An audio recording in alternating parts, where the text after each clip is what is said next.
बेबो 2002 यानी कि मुस्कान तामाङ अहिले कठिन समयमा गुज्रिरहेकी छिन्। साथीहरु नमस्ते। म चाहिँ तपाईहरुलाई एउटा जानकारी दिन आएको। के जानकारी भन्नु पर्दाखेरि चाहिँ मेरो बेबो 2002 युट्युब च्यानलमा युट्युबले भिडियो रिमुभ गरिदिनु भयो। गरिदिसकेपछि एक हप्तासम्म भिडियो हाल्न पनि मिल्दैन। सो धेरै जनाले चाहिँ मेरो भ्लगहरुको चाहिँ इन्तजार गरिरहनु भइरहेको हुन्छ। उहाँहरुलाई चाहिँ एकदम धेरै म माफी माग्न चाहन्छु किनकि एक हप्तासम्म चाहिँ मैले भिडियोहरु अपलोड गर्न मिल्दैन।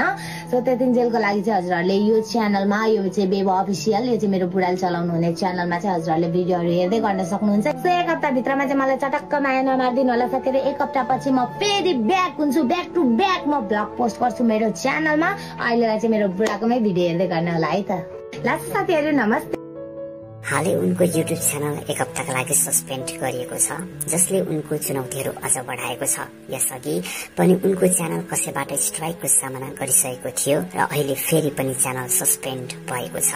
युट्युब संघर्षका साथै मुस्कान व्यक्तिगत र पारिवारिक समस्याहरूबाट पनि गुज्रिरहेकी छिन्। केही समय अघि मात्र उनले आफ्ना जीवनका कठिनाइहरूबारे खुलेर कुरा गरेकी थिइन्। उनकी हजुरआमा बिरामी परेकी थिइन् र उनलाई गम्भीर रोगको पहिचान गरिएको थियो।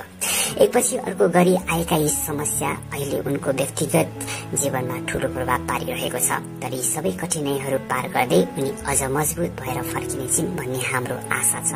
भगवानले उनलाई बल प्रदान गरून् र उनको जीवनमा सबै कुरा चाँडै ठिक होस्। शुभकामना।